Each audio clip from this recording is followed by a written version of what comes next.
Hello and welcome to White Glove Reviews. In this video we're taking a look at another Victorinox Swiss Army knife. And this one is one of the Swiss Army knives that kind of came over from Winger. This one is the Evolution S17. And it's not a bad little knife, I don't think. These are currently in production and they run about $35 on Amazon. I'll include links in the description if you want to check it out. So one of the exciting things about this, aside from the Evo scales, which I don't know, I'm generally negative on the Evo scales. The Evo scales being these scales that are kind of like contoured to be held. But the S in the name, it means that it has a lock blade. So let's take a look at this thing. So, first of all, just as sort of a reminder, these are from they sort of came over from the Winger line of knives.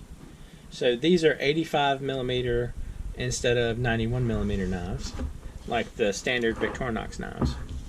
And this has a little bit of an effect with the size of things. So with this, the main blade locks, and it's a fairly solid lock. And all you do to release the lock is you just press down this, and it closes. So it's not too bad. And you have the small nail file, which is pretty common in this line of Wingers, or Victorinoxes that used to be Wingers. You have scissors, and you have the Winger style scissors here. If I can get them out. Maybe I can get them out. There we go. You have the Winger style scissors, and if you want a quick comparison with my desperately needed to be cleaned cyber tool, you can see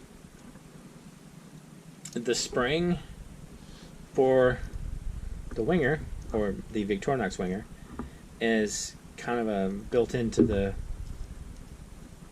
tool, while the spring on the Victorinox, you can replace these. What it is there's a little kind of, you need a tool to do it, I think. I've never actually done it myself, but there's this piece of metal right here. It coils around and it goes in that little hole. And you can basically, like, if this thing wears out and breaks, you can swap them out. And actually, I need to do that at some point, because I do have a knife that one broke on.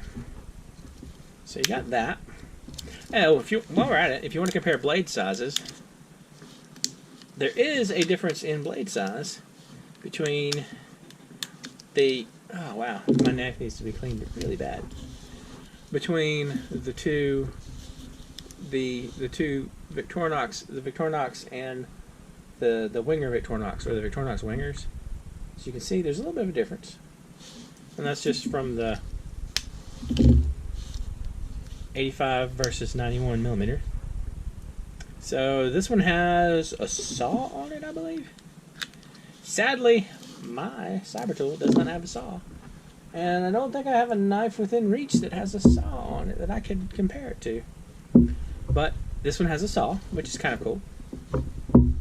I can tell you that back in the day, when I got my first Swiss Army knife ever, which was a Swiss Champ, I was super impressed with how good the saw did. And I'm like, I tackled some branches and stuff that are like probably that big, and it'll go through them pretty quickly. Now I'm sure there's plenty of examples of people doing crazy stuff with the saw, but alright, so that's the... Oh, I'm blanking out on it now. The can opener. And there's a little bit of difference between the can opener on the Evo line. And again, as you can see, there's this little size difference. And there's actually a teeny kind of shape difference. This one's it's a little thinner, and this one dips down a little farther. And of course you have the flathead screwdriver and the can opener. Now on the other side, you have the screwdriver, bottle opener, and the wire stripper is a little bit lower right there. You see that? It's a little bit lower down compared to the wire stripper on the more traditional Victorinoxes. Just another quick comparison. You can see the difference. Now, one thing that did change from when the knives were made by Winger is the old Winger knives, the way the scale tools used to be set up is they were facing inward, as opposed to on the outside where the nail nicks, or the, I don't know, I guess that's what you'd probably call these. The little things that you catch with your thumbnail. These are, on the Victorinox knives, they're outward facing, and on the Winger knives, they're inward facing. And this is one of those things, like this part didn't exactly carry over, and they're now outward facing. And you have the toothpick and tweezers like usual. And back tools, you get an awl, which I kind of wonder if the awl's, that's interesting. That is not a Winger style awl. At least not an old style one. And for comparison, those are the two awls.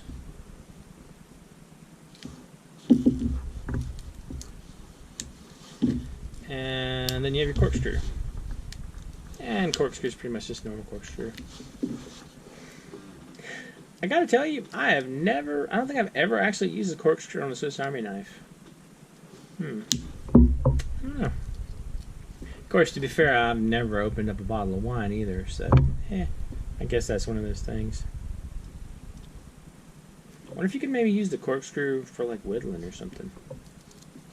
To get a, well, you might just use the awl for that. Anyway, I don't know.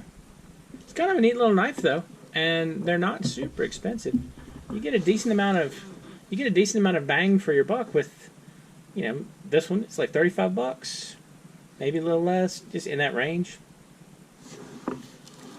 And you do get a lock blade, a Swiss Army knife with a lock blade. Kind of neat.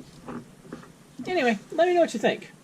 And also, while you're thinking about stuff, are you a diehard 91mm? Are you an 85mm? Do you prefer the old Wingers? Do you prefer like the 93mm Alox? Are you in the 111mm, the much larger ones? 120mm? Anyway, let me know what you think. And if you have any questions or suggestions, you can let me know down in the comments as well. If you've enjoyed this video, please like and subscribe, and I hope y'all have an excellent day.